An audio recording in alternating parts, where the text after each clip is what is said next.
Okay, we're finishing off. Horton hears a who. So Horton has been put into his cage.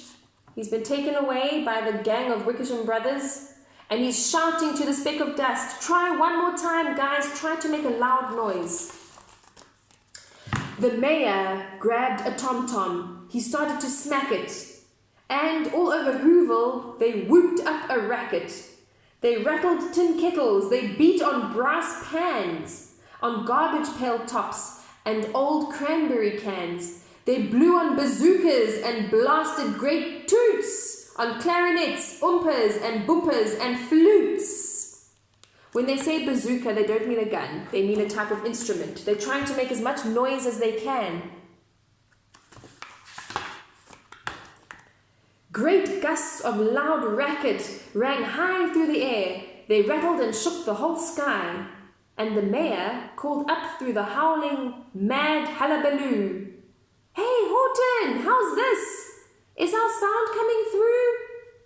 And Horton called back, "I can hear you just fine, but the kangaroo's ears aren't as strong quite as mine. They don't hear a thing. Are you sure all your boys are doing their best? Are they all making noise? Are you sure every who down in Whoville is working?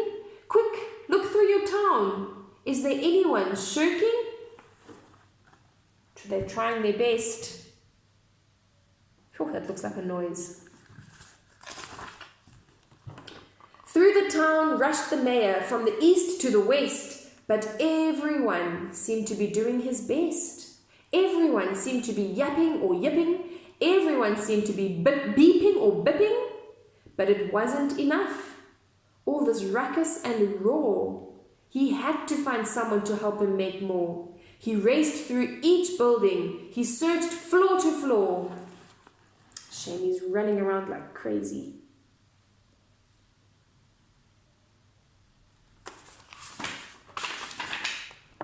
And just as he felt he was getting nowhere and almost about to give up in despair, he suddenly burst through a door, and that mayor discovered one shirker quite hidden away in the Fairfax Apartments, apartment 12J. A very small shirker named Jojo was standing, just standing, and bouncing a yo-yo. Not making a sound, not a yip, not a chirp, and the mayor rushed inside and grabbed the young twerp. There's the tiny little Jojo with his yo-yo. Sorry guys, the pictures are a little bit blurry. Oof, there's that better. And he climbed with the lad up the Eiffelberg Tower. "This," cried the mayor, "is our town's darkest hour. The time for all who's who have blood that is red to come to the aid of their country," he said. "We've got to make noises in greater amounts. So open your mouth, lad, for every voice counts." Thus he spoke as he climbed.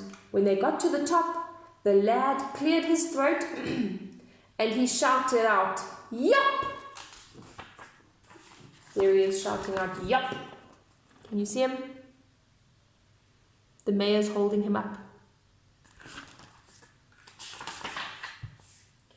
And that yop, that one small extra yop, put it over. Finally, at last, from that speck on that clover, their voices were heard. They rang out clear and clean. And the elephant smiled. "Do you see what I mean? They proved they are persons, no matter how small, and their whole world was saved by the smallest of them all." "How true! Yes, how true," said the big kangaroo. "And from now on, you know what I'm planning to do? From now on, I'm going to protect them with you." And the young kangaroo in her pouch said, "Me too." From sun in the summer, from rain when it's fallish, I'm going to protect them, no matter how smallish. They finally heard the whoos on the clover, And it was all thanks to the smallest of all the who's. If that smaller who hadn't added his voice, they wouldn't have been heard and they all would have died.